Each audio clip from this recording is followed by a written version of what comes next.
Hi friends, ಎಲ್ಲರಿಗೂ ನಮಸ್ಕಾರಗಳು.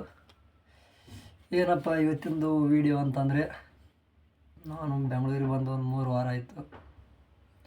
ಇಲ್ಲಿ ಬಂದು ನಾವು ಸೆಂಟ್ರಿಗೆ ಕೆಲಸ ಮಾಡ್ತೀನಿ. ನನಗೆ ಡೈಲಿ 1000 ರೂಪಾಯಿ ಕೊಡ್ತಾರೆ, ಊಟ ಎಲ್ಲ ನಮ್ಮದು. ಇದರಿಂದ ನಾನಪ್ಪ ಅಂದರೆ ಒಂದು ವಾರದಲ್ಲಿ ಎಷ್ಟು ತೆಗಿತೀನಿ ಅಂತ ಹೇಳೋಣ ಅಂತ ಒಂದು ಸಣ್ಣ ಪ್ರಯತ್ನ ಮಾಡ್ತಾಯಿದ್ದೀನಿ. ತಪ್ಪಾಗಿ ಕಾಮೆಂಟ್ ಮಾಡಬೇಡಿ ಪ್ಲೀಸ್ ಫ್ರೆಂಡ್ಸ್. ಏನಪ್ಪ ಅಂದರೆ ಒಂದು ವಾರದಲ್ಲಿ ನಾನು 9,000 ರೂಪಾಯಿ ದುಡಿದೀನಿ. ಈ ವಾರದಲ್ಲಿ ದುಡ್ಡು ಕಷ್ಟಪಟ್ಟು ದುಡಿದಿರೋ ದುಡ್ಡು.